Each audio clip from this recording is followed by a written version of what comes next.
Hi, I'm John Byrne with Poets and Quants. Welcome to another edition of Fridays with Sandy. We have a great candidate who's going to go to business school. There's Sandy in Boston.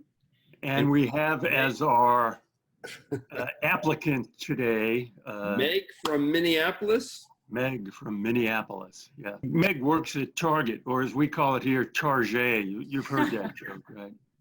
Love Target. Yeah, we all love Target. So we've got the question of, you got a 3.7 GPA from Notre Dame and a 7.10 GMAT. And, nice. You're graduated in 2015, so you've got 5 years work experience at matriculation or so. That's in the zone. You're the perfect example of something that we're going to define. Let me ask you, Meg, do people from, you're also in the corporate financial planning, do people apply to business school from there?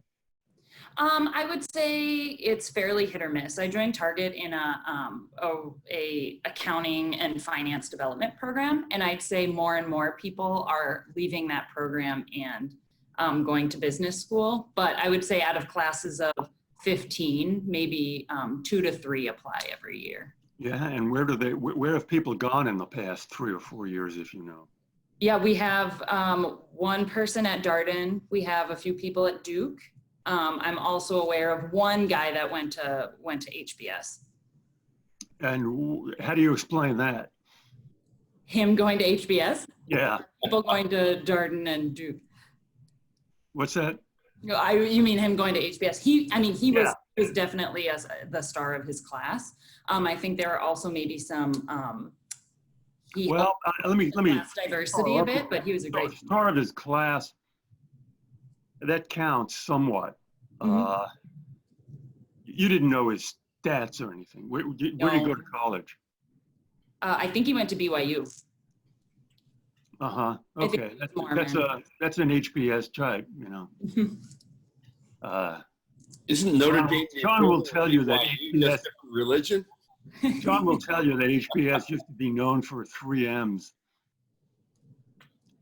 Yes. What are the 3 M's, John? Mormon, Mormon, Mormon. No. Oh, okay. McKinsey, military Mormon. Oh, right. There you go. It's true. Well, I asked because the question is, HBS loves Target. You know, it's like real business, unlike investment banking or private equity. You know, it's like you can feel the goods. They've experienced it firsthand. They're fans. It's the big box store that people love. That's why they call it Target. Yeah. And they love women in finance. And being a woman from Target, you got a lot going for you. Yeah. So you got a 3.7 and a 7.10. They could wink at the 7.10.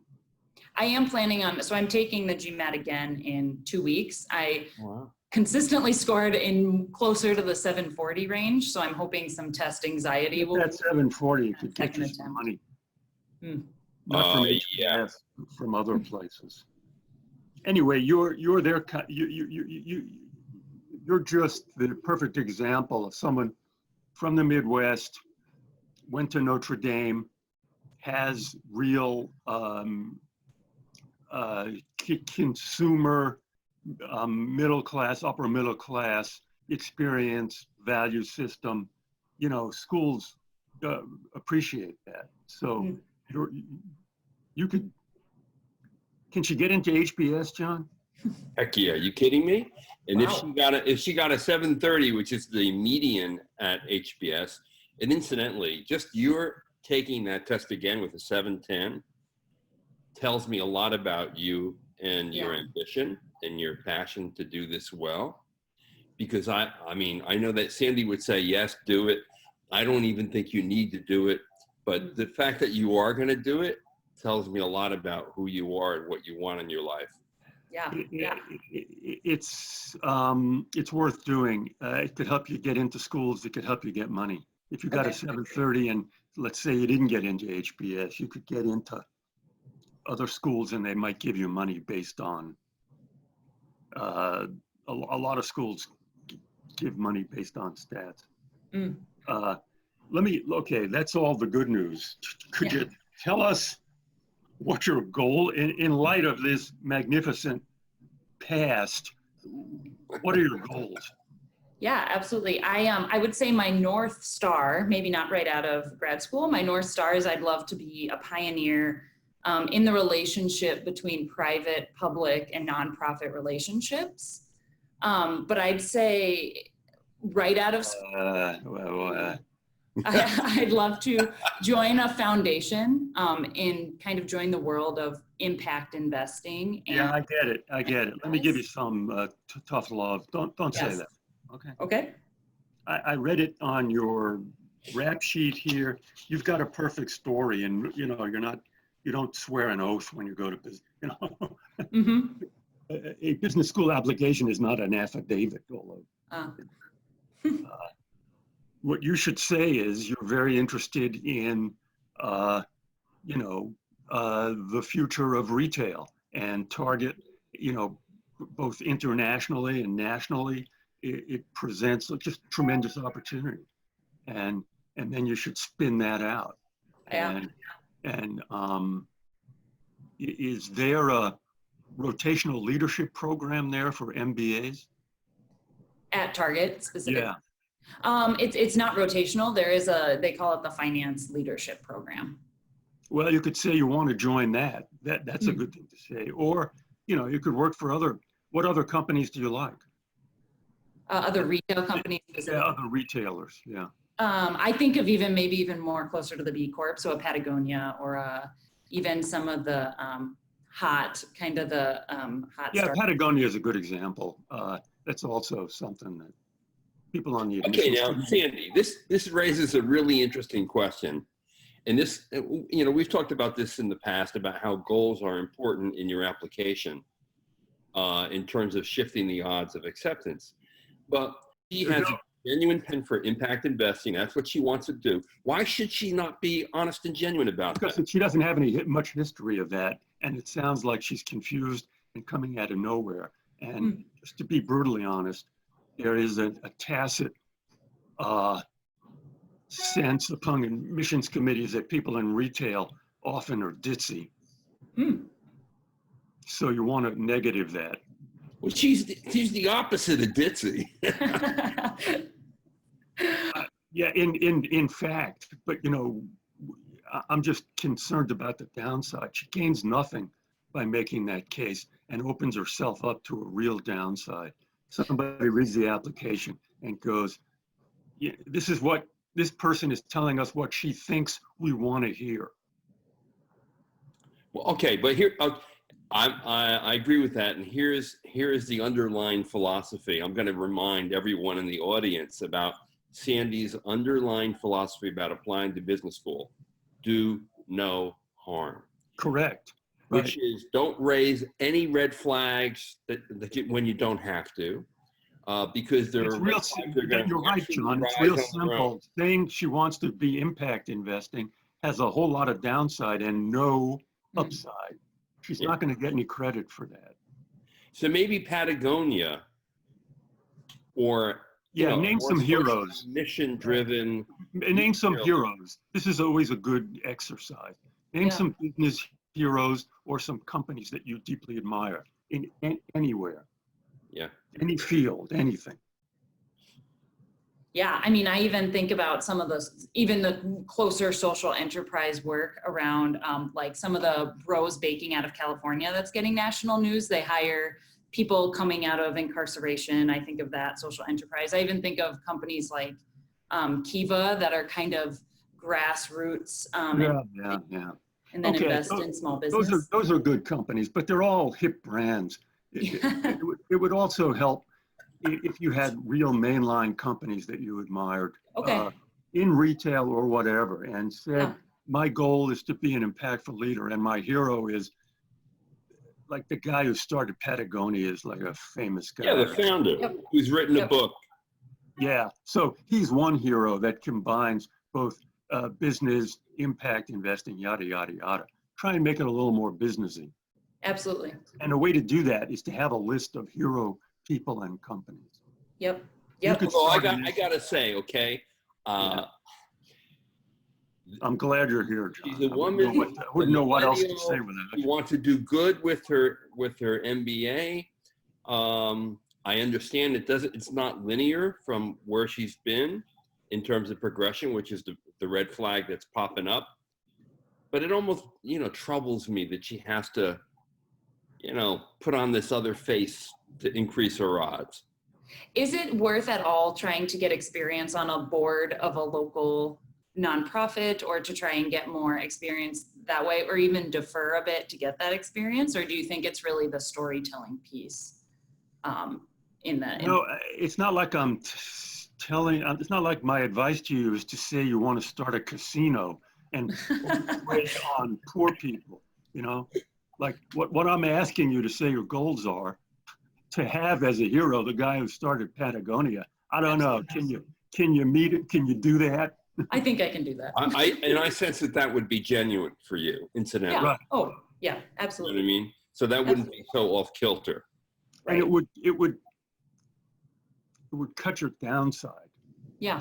To the extent you could ground it in people, companies, and most importantly, your own experiences. You've got a little bit of experience, way back when you were Better Futures of Minnesota social enterprise intern. If you got involved with philanthropy at Target or joined the board of something, that would really help. Okay. And Meg, whatever you do not defer. Go now. Okay. Because here's the thing. Let's say you go now and you don't get exactly what you want.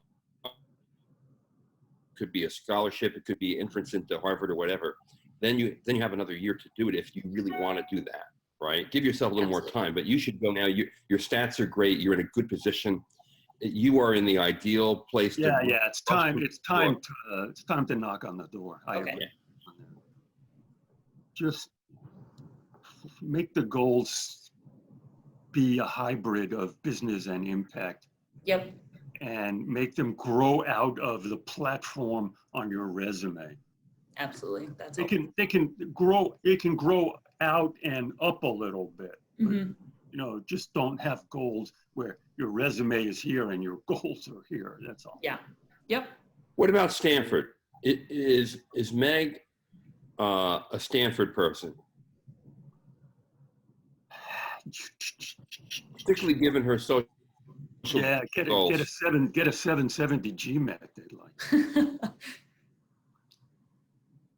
You can try. I don't think it's going to happen. There's as I often say to people, and it's a lousy thing to say, but it's true. Stanford may have some applicant like you with just better numbers, and they'll take that person. Yep. I don't know. Try. It's worth a shot. If you're even interested in doing that, I have no idea. I mean, what are your other target schools? Yep. So I would say among the ones we've already talked about, I'd say top of list are Berkeley, Ross, Yale, potentially Duke, and Tuck kind of. All great choices for you. All terrific choices for you, really. How Tuck are you? Right. You're Tucky. You're Dardany. You should get in at those places. Easy. For the most part. With money. Any others that you would suggest? Yeah, man, Kellogg, and try for Wharton, and even try HBS. Okay. I forgot to mention Booth. Booth as well has been on my list. Yeah. Why? I put Kellogg on the list too. Okay. Definitely. I don't know what you're buying at Booth, except a lot of. Except what? I don't know what she's buying at Booth. I'll tell you what she's going to buy. She's going to buy a big scholarship. All right. Booth has a lot of money, and they're very generous with it. Okay, John, I'm glad you're here. You know this stuff. They have a ton of money, and they want people like Meg badly. Okay. John's a believer, boy. Yeah. So am I. You've got a lot going for you. Get into HBS. Get a 730 GMAT. You can get into HBS with the 710, but that would help. And just present yourself the way we've been talking. I don't have to repeat it. Is there anything on the extracurriculars that are interesting or that help or that she can improve upon? Well, she's got a lot of stuff. It's a question of how active she is in Girls on the Run and the Higher Grounds Homeless Shelter Volunteer. And you know, they're not averse to tennis players over there at HBS either. They may have more tennis courts than any other business school. Yeah. What's the answer to that, John? What's the business school with the most tennis courts? Oh my God, it's Harvard. And those tennis courts are beautiful. Let me just tell you, they are absolutely magnificent. Well, there we Better than go. any country club you could join. Not that you're the country club kind of person, okay? Maybe not so much, but. Oh, you're the right kind of country club person. Yeah.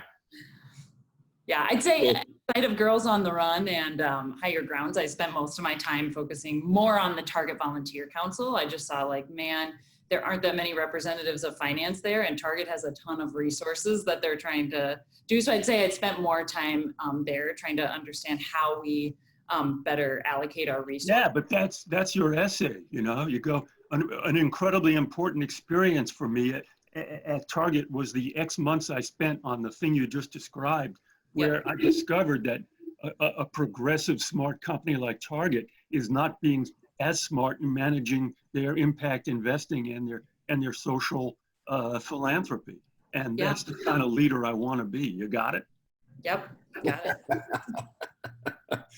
Look, you are going to get into many of those schools. You're going to be offered scholarships. Just apply early and really be smart about it. That's all. Okay. Awesome. Great And I can't wait to hear how you do when you take the GMAT again. So a few just weeks coming up here. Ping us privately. Yeah. Let us know. Okay, deal. Deal. Go in there with confidence, knowing that you're going to hit. Hey, John. Or that you get. Let's go. I will keep you two updated. Thank you so much for your time. Great talking to you, man. And Sandy, thank you for your wise counsel, as always. Tough love, as always, there. Okay. This is John Byrne with Poets and Quants. Thanks for watching.